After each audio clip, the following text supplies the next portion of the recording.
An airline that I honestly, prior to Herpa Wings' announcement of this aircraft model, had never heard about, but also an aircraft with a rather elaborate livery for a cargo aircraft, and that of course means that we should take a closer look.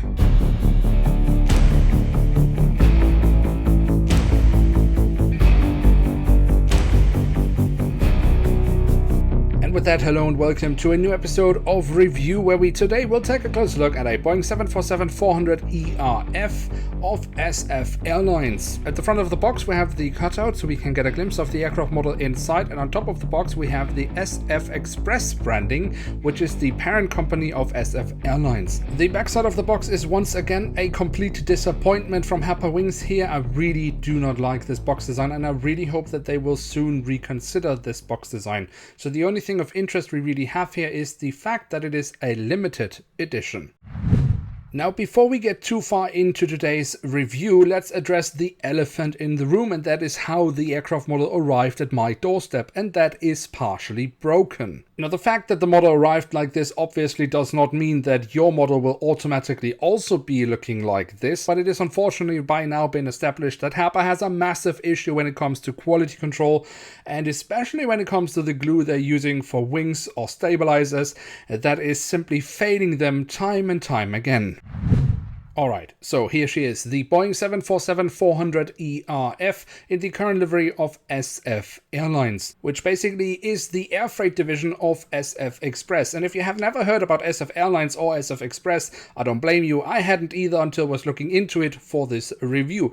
But SF Express or SF Airlines is basically the Chinese equivalent to DHL, FedEx or UPS. That's at least what I came up with when doing a little bit of research. But if you know more about the company, feel free to let us know in the comment section below. But now let's take a closer look at the aircraft model itself and see what that has to offer. And we start off with the tail section, where we on the vertical stabilizer have the SF Airlines branding. On the fuselage we then have the main hatch to the flight deck, in this case of course the cargo compartment, as it is an air freighter. And we also have the full registration code of the aircraft and the aircraft type specification. Now, when the horizontal stabilizer is actually attached to the aircraft, then we can also see that it actually has some nice detailing, which we also find at the very tail of the aircraft, where we have a little bit of detailing around the APU exhaust. And then on top of the fuselage we have a sat dome, and I've seen quite a few people being a little bit confused. Why does a freighter need a sat dome? Isn't that only for Wi-Fi on board? And well, no, not really. The sat dome is used for all sorts of communication between the aircraft and a satellite.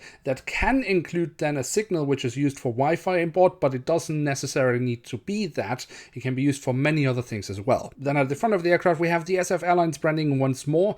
We also have the name of the airline in Chinese writing. I assume it's Mandarin Chinese, but unfortunately I'm not entirely sure about it. If you know, then please feel free to let me know in the comment section below. The cockpit section itself unfortunately doesn't really offer too many details, so the only thing we really have here are the cockpit windows themselves, the window wipers, and above the cockpit window we also have the emergency hatch for the cockpit printed on. So perhaps the engine nacelles can fulfill our wish for details.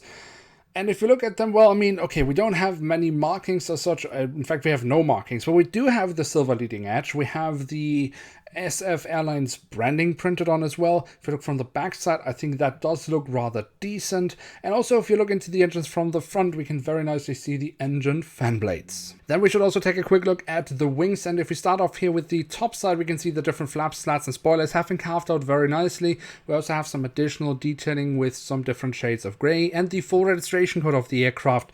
On the other side, we then also have the SF Airlines branding in Chinese writing.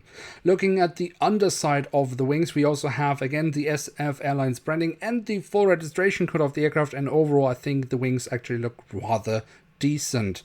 For me, the highlight on the wings, however, are the winglets, where we also very nicely have the SF Airlines branding printed on, and Herpa has done a great job with that. Then we have the landing gear here on the aircraft model. Now Herpa normally has that made out of plastic, but with the 747 they are doing that in metal, which I think is rather nice because it actually also looks good and is very sturdy. But especially when we look at the wheel sets, in this case it looks rather rushed. It doesn't look as refined as it normally does. So I think this is again a case where Herpa has done it better in the past and where Herpa quality control perhaps should have stepped in. Then of course we saw already the main hatch used for cargo loading, but the aircraft does of course also have the usual cargo hatches across the aircraft here in the backside and here at the front of the aircraft.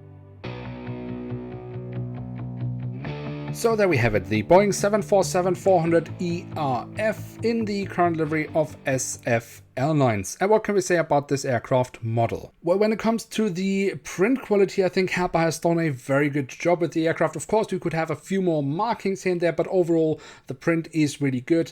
And they have done a great job replicating this really stunning livery, a really nice livery for a cargo aircraft in my opinion. When it then comes to the physical detailing of the aircraft model, well, that is then a whole different story and a much more mixed bag for me. I especially took note of the landing gear and here specifically the wheel sets being very crooked. Now it will never be 100% straight and aligned. How could it? These models are hand assembled.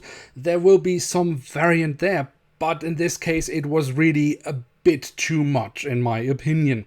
Then of course we have the issue of the stabilizer falling off, which I guess just reminds me of my standard advice: if at all possible, buy your models in a physical store, take the model out of the box and check it yourself before buying it to avoid these kind of issues. And Herpa quality control really needs to step up. But despite these issues and considering the really great livery, I would still say it is an aircraft worth having in one's collection. Now with that we have reached the end of today's episode. If you have enjoyed this video, then don't forget to leave a like, that would be very much appreciated. And of course, if you are new around here, why not hit subscribe? That would be absolutely awesome. With that, I'd like to say thank you so much for watching. Hope to see you soon again. I'm checking out, and bye.